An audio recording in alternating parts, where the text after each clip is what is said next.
So welcome back to அந்த video. இந்த வீடியோவில் இன்றைக்கி எடுத்த என்ட்ரியோட டீட்டெயில் எக்ஸ்ப்ளனேஷன் தான் பார்க்க போகிறோம். இந்த என்ட்ரி ஏன் எடுத்தேன், அது ஏன் லாஸுக்கு போச்சு, லாஸ் ஆனதுக்கப்புறம் செகண்ட் என்ட்ரி போட்டிருப்பேன், அந்த என்ட்ரி ஏன் போட்டேன், எல்லாத்தையும் தெளிவாக பார்த்துடலாம். சும்மா ரேண்டமாலாம் போய் செகண்ட் என்ட்ரி போட்டு லாஸை ரெக்கவர் பண்ணி உட்காந்துருக்கக்கூடாது. அப்படி இருந்தீங்கன்னா அது லாஸ்ட்டில் போய் தான் முடியும், எக்ஸ்ட்ரா லாஸில். ஸோ செகண்ட் என்ட்ரிக்கான ஒரு டீட்டெயில் எக்ஸ்ப்ளனேஷன் போடுறேன், மேபி உங்களுக்கு ஹெல்ப்ஃபுல்லாக இருக்கலாம். கவனிங்கலாம். ஃபஸ்ட்டு வந்து நம்ம என்ட்ரி ஆகும்போது ஓஏ டேட்டா வாட்ச் பண்ண நான் சொல்லியிருக்கேன் முன்னாடியே. ஓஏ டேட்டாவில் பாருங்கள் 25,600 வந்து கால் ஓஏ ரொம்ப அதிகமாக இருக்கா. ஸோ கால் பில்ஸ் வந்து அதிகமாக இருக்காங்க. ஸோ அப்போ வந்து என்ட்ரி ஆகக்கூடாது, கொஞ்சம் வெயிட் பண்ணிருக்கோம். நாங்கள் சிசி தான் என்ட்ரி இருக்க வெயிட் பண்ணிருக்கோம். ஸோ இந்த சப்போர்ட் வந்து கிடைக்கல எங்களுக்கு. ஸோ அதுக்காக வெயிட் பண்ணிட்டே இருக்கோம். என்ட்ரி எங்கன்னா கரெக்டாக இப்போ ஒரு ஃபோட்டோ போடுறேன், அதை தெரிஞ்சு பாருங்கள். 215 தான் எங்களோட என்ட்ரியாக இருந்துச்சு. அது தாண்டிச்சுன்னா என்ட்ரி போகணும், வெயிட் பண்ணிருந்தோம். 3 மினிட்ஸ் க்ளோஸ் வைக்கணும், அதை தாண்டி அப்போ தான் சப்போர்ட் நல்லா கிடைக்கும். ஸோ 3 மினிட்ஸ் க்ளோஸ் வைக்கும் போதே அது வந்து 220க்கு மேலே போயிடுச்சு. ஸோ 226 அந்த மாதிரி தான் ஒரு என்ட்ரியை போட்டேன் நான். என்ட்ரி போட்டதுக்கப்புறம் கொஞ்சம் மேலே போச்சு, அதுக்கப்புறம் சைடு வேஸ்லேயே போயிட்டு இருந்துச்சு. ஏன் போயிட்டு இருந்துச்சு அப்படின்னா, இப்போ ஒரு ஃபோட்டோ போடுறேன் பாருங்க.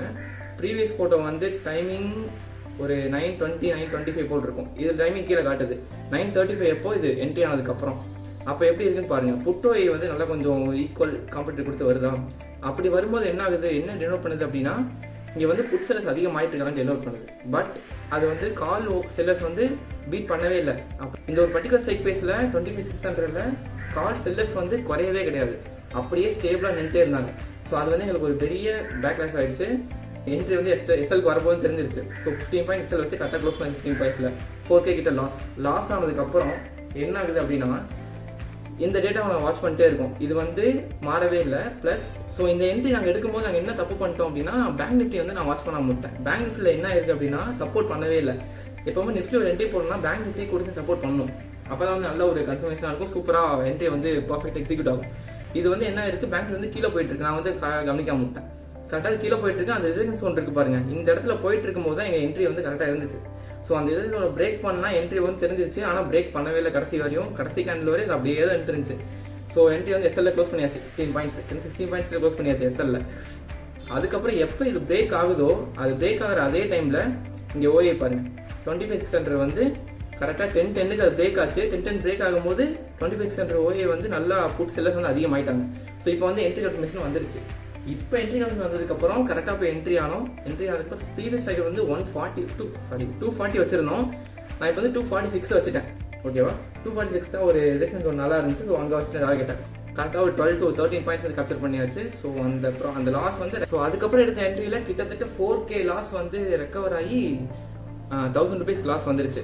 1000 rupees லாஸ் வந்தாலும் அங்கே போயிட்டு நீங்கள் ஐயோ 1000 rupees லாஸில் இருக்குது, திருப்பி எனக்கு வந்து இது ப்ராஃபிட்டாக மாறணும் அப்படின்லாம் வெயிட் பண்ணிருக்கூடாது.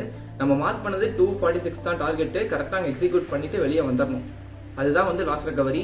லாஸ் ரெக்கவரினா போயிட்டு லாஸை ஃபுல்லாக ரெக்கவர் பண்ணுறேன் அப்படி உட்காந்துருக்கூடாது. உங்கள் என்ட்ரி வந்து எது வரை இருக்குது அது என்ன நீங்கள் வந்து கேப்சர் பண்ணிட்டு வரணும். அது மாதிரி எய்ம் பண்ணிங்கன்னா ஓகே. பட் நீங்கள் வந்து எய்ம் பண்ணவே இல்லை, என்னோட டார்கெட்டு அங்கே தான் இருக்குது அப்படிங்கும் போது நாங்கள் க்ளோஸ் பண்ணிட்டு வந்துடுவோம் எப்போவுமே. அதே மாதிரி எஸ்எல்ல க்ளோஸ் பண்ணாதான் இந்த மாதிரி ரெக்கவரியும் பண்ண முடியும். நீங்கள் எஸ்எல்ல க்ளோஸ் பண்ணாமல் அப்போ ஐயோ 4,000 லாஸ் போயிடுச்சு, இன்னும் ரெக்கவர் ஆகுதுன்னு சொல்லிட்டு இன்னும் விட்டுருந்தீங்கன்னா இன்னும் ஒரு 8,000 லாஸ் போயிருக்கு கீழே. ஓகேவா, அப்படி பண்ணக்கூடாது. அது கரெக்டாக நீங்கள் எஸ்எல்லையும் க்ளோஸ் பண்ணணும், டார்கெட்லேயும் க்ளோஸ் பண்ணணும். அப்படி க்ளோஸ் பண்ணாதான் அந்த ஒரு ட்ரேட் வந்து ஒரு வேல்யூபிளாக இருக்கும். நம்மளுக்கு ஒரு கான்ஃபிடென்ட் வரும் அடுத்த ட்ரேட் எடுக்கும்போது. நீங்கள் எஸ்எல் அதிகமாக க்ளோஸ் பண்ணிங்கன்னா அடுத்த ட்ரேட் எடுக்கும்போது பயந்துட்டே எடுப்பீங்க, ஐயோ என்ன போதுன்னு தெரியலன்னு சொல்லிட்டு எடுப்பீங்க. ஸோ இன்னைக்கு டார்கெட் வந்து கரெக்டாக 246 வந்து அச்சீவ் ஆயிடுச்சு. செகண்ட் என்ட்ரி அது ரொம்ப நாள் செகண்ட் என்ட்ரி போடுறேன்.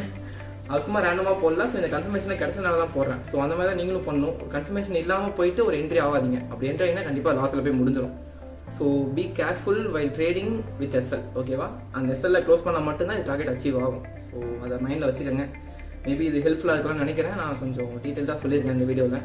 நிறைய பேர் கமெண்ட்ஸ்லேயே கேட்டீங்க இன்ஸ்டாகிராமில், ப்ரோ இது கொஞ்சம் எக்ஸ்பிளைன் பண்ணி போடுங்க, எனக்கு புரிய மாட்டேங்க என்ன என்ட்ரி அடிக்கீங்கன்னு சொல்லிட்டு. இது மேபி ஹெல்ப் பண்ணலாம். ஸோ சீ பேக் அந்த வீடியோ.